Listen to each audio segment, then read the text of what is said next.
오늘은 부활주일입니다. 우리 기독교인들에게 가장 크고 중요한 날짜죠. 예수님의 부활. 그래서 함께 빈 무덤의 의미라는 제목으로 함께 부활절 말씀을 나누려고 합니다. 복음이라고 하죠. 우리가 믿는 예수님이, 예수 그리스도를 믿는 사람들이 믿는 핵심이 바로 예수님의 십자가와 부활입니다. 예수님이 우리의 죄를 대신해서 십자가에서 죽으셨고 또 예수님이 부활하셔서 승리하셨습니다. 그래서 우리가 그 예수님을 믿을 때 하나님의 사랑을 알게 되고 또 소망을 가지고 살아갈 수가 있게 됩니다. 그래서 우리가 그 예수님을 믿는 것, 그럴 때 우리가 하나님의 자녀가 되고 새로운 생명을 얻게 된다는 것이 우리가 믿는 복음의 핵심이고 또 그것을 기념하는 날이기 때문에 오늘 참 중요한 날입니다. 우리 모두가 예수님의 십자가와 부활을 믿고 예수님 안에서 정말 행복하고 놀라운 삶을 살아갈 수 있으면 좋겠습니다. 우리 사람은 다 살고 싶죠. 죽고 싶어요. 힘들어하는 사람들도 사실 다 살고 싶어 합니다. 진짜 인생, 진정한 인생 예수님 안에 있습니다. 예수님 안에서 정말 잘 살게 됩니다. 정말 행복하고 풍성하고 새로운 삶, 생명력이 있는 삶, 소망 있는 삶을 살게 됩니다. 예수님 안에 그런 은혜를 우리 모두가 경험하시면 좋겠습니다. 제가 오래전에 이스라엘에 직접 간 적이 있었는데 제가 찍은 사진은 아니고요. 이스라엘에 갔을 때 예수님의 무덤에 갔었습니다. 실제로 예수님이 누워 계셨던 곳이고요. 지금도 가든텀이라고 예루살렘에 있는데요. 여기에 보면 그는 여기에 계시지 않다. 그는 살아나셨다 이렇게 되어 있습니다. 저도 예수님을 믿고 그냥 생각을 했습니다. 예수님이 부활하셨지. 근데 정말 이스라엘에 가서 그 예수님 무덤가에 가서 보니까 그리고 저 글자를 읽으니까 그렇지 진짜 예수님이 여기 안 계시지. 그분은 살아나셨지라고 이게 그냥 관념적인 게 실제로 저한테 믿어지는 그런 경험을 한 적이 있었습니다. 예수님은 무덤에 계시지 않고 3일 만에 부활하셔서 살아나셨습니다. 그리고 2000년 동안 수많은 사람들이 이 진리를 믿고 그 예수님을 따르고 있죠. 오늘 이 빈 무덤의 의미에 대해서 세 가지 내용을 함께 나누도록 하겠습니다. 첫 번째, 예수님의 부활은 역사적 사실입니다. 우리가 믿는 것은 신화가 아니라 허구가 아니라 역사적으로 실제로 발생한 사건이었습니다. 그리고 성경에 보면 500명 이상의 사람들이 그 예수님의 부활을 실제로 목격했다라고 얘기를 합니다. 또 많은 원래 이 종교라는 건요, 대대로 오랜 시간이 걸쳐서 어떤 신화가 생기고 그러면서 종교가 생기는데요. 기독교만은 예수를 믿고 예수가 부활하고 나서 바로 믿는 사람들이, 수많은 사람들이 생겼다는 것이 참 다른 종교와는 다른 일입니다. 왜냐하면 역사적인 그 부활의 사건을 많은 사람들이 봤기 때문에 그것의 증인이 되어서 예수님의 죽음과 부활을 사람들이 전하게 되었습니다. 오늘 말씀에 먼저 예수님의 이 부활하신 첫 번째 여인들이 가서 발견을 합니다. 불과 이제 이틀 전에 예수님이 죽으셨죠. 유대인들이 막 예수를 죽여라 막 폭동이 일어났었습니다.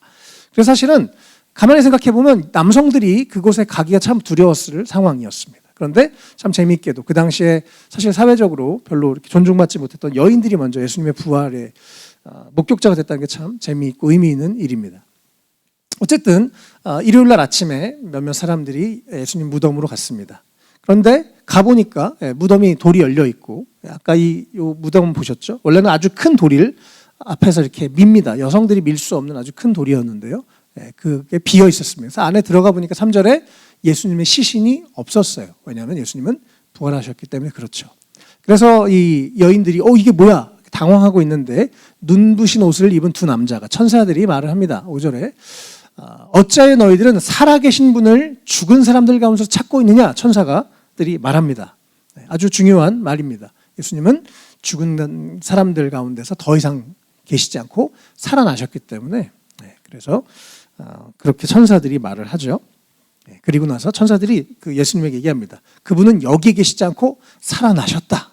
그리고 갈릴리에서 너희한테 하셨던 말씀을 기억해 보아라라고 천사들이 얘기합니다. 천사들이 분명히 그 예수님 말씀하셨었던 그 자리에 제자들과 함께 있지 않았었는데 이 이야기를 하는 걸 보면 이것이 하나님의로부터 오는 말씀이 분명한 거죠. 7절에 그래서 인자는 반드시 죄인의 손에 넘어가서 십자가에서 처형되고 사흘째 되는 날에 살아나야 한다라고 예수님 말씀하셨고, 실제로 그렇게 우리의 죄를 대신해서 죽으셨고 또 완전히 죽으셨고 완전히 부활하셨습니다. 그래서 여인들이 그 예수님의 말을 기억하고 예수님이 살아나셨구나라고 그렇게 깨닫게 되죠. 또 그 나중에 이제 좀 시간이 지나서 예수님의 제자들도 예수님의 부활하신 예수를 만나고 사람들에게 예수님 부활하셨습니다. 당신들이 죽인 예수가 부활했습니다라고 선포를 합니다.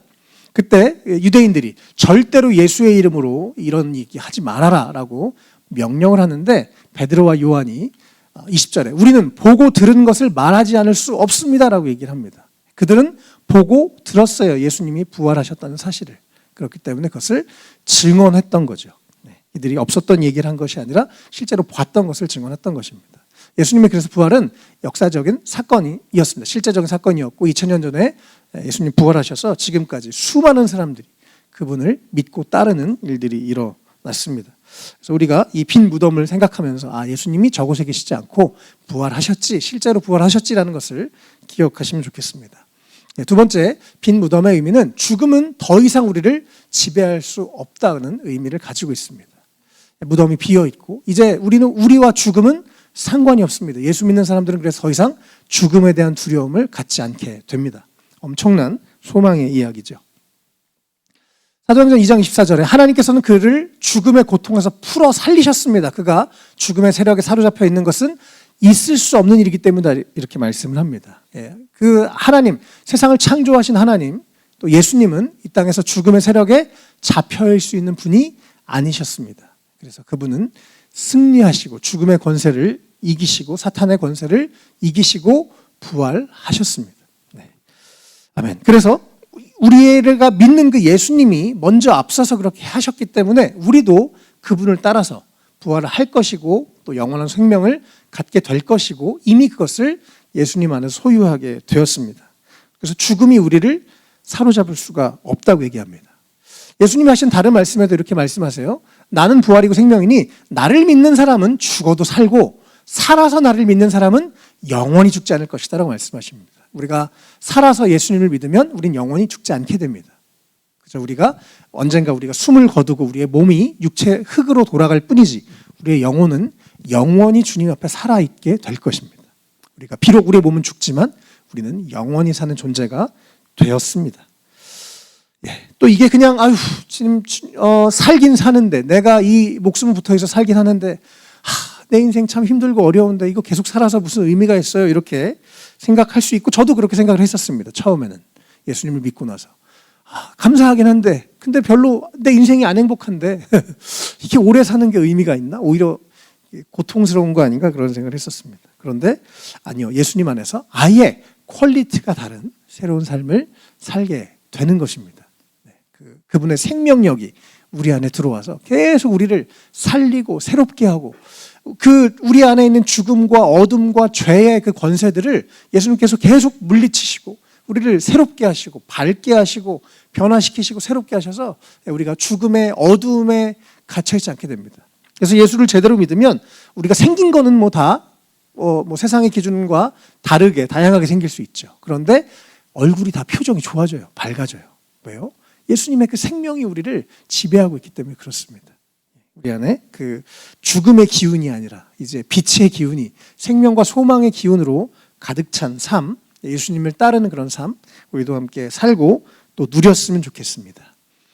고린도전서에서 예수님께서 잠든 사람들의 첫 열매가 되셨다고 합니다. 이제 우리는 예수 믿는 사람들은 죽은 게 아니라 잠깐 잠든 것입니다. 그리고 언젠가 주님이 다시 오셨을 때 우리가 부활하고 영원히 살게 되겠죠.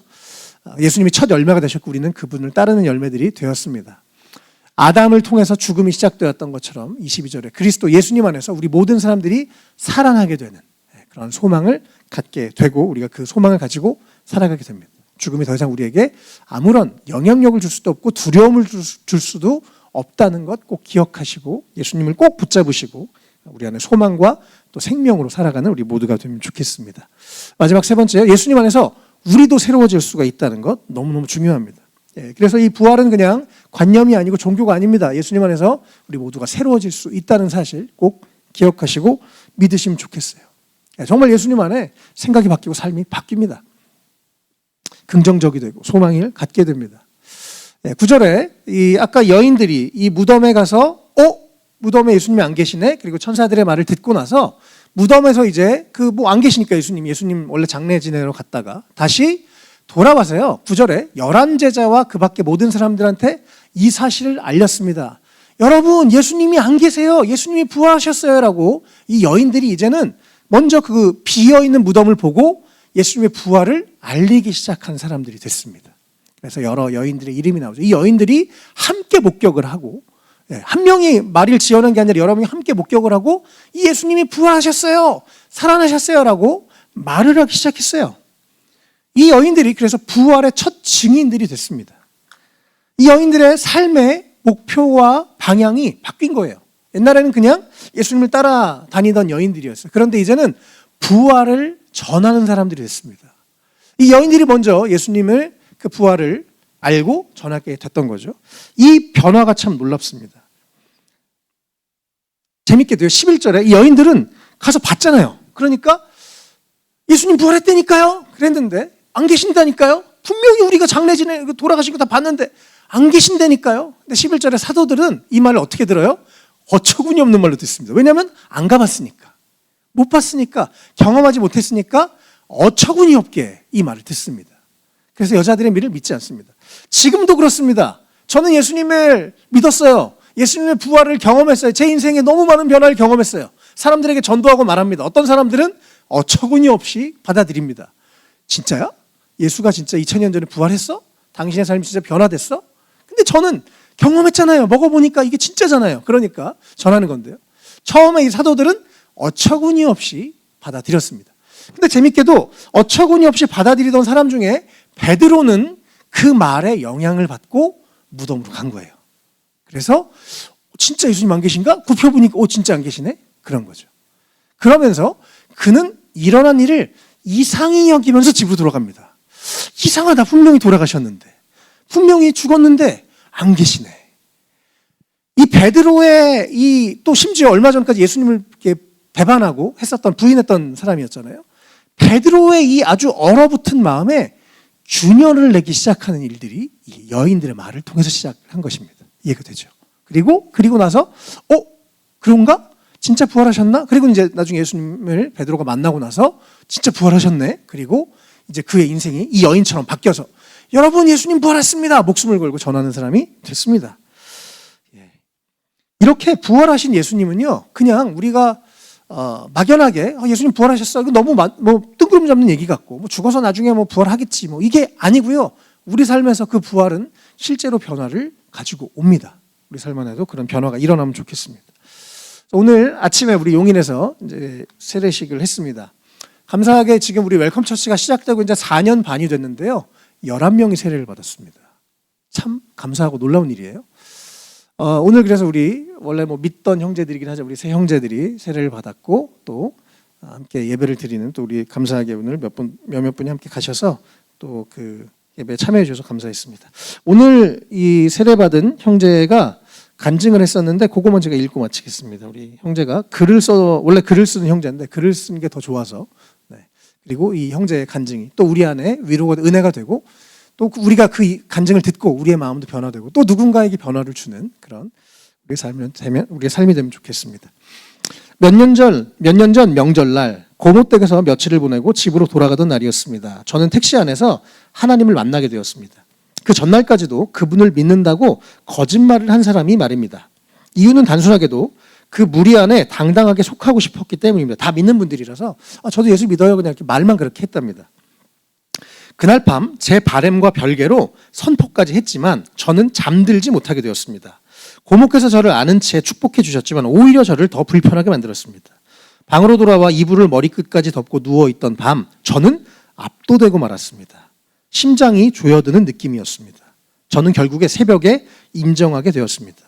믿는다는 한마디로는 이 간격을 메울 수 없고, 고모가 아는 분이 여전히 이해되지 않는다는 사실을 알게 된 거예요. 내가 믿는다고 했는데 뭔가 이상한데, 이걸 느낀 거죠. 이 사실이 여전히 저와 제 가족들 사이에 보이지 않는 간격을 만들었습니다.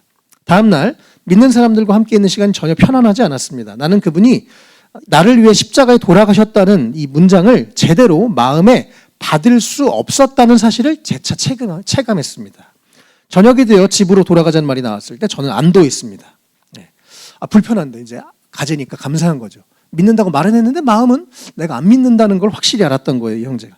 그리고 집으로 돌아가는 길, 이 간극을 어떻게 해도 메울 수 없다는 사실 외에 어떻게 할 수가 없었습니다. 이게 내가 아닌데, 하나님을 내가 안 믿고 있는데 어떡하지라는 생각을 했답니다. 그때였습니다. 제대로 설명할 수는 없지만 그분이 저에게 찾아와 말을 걸었습니다.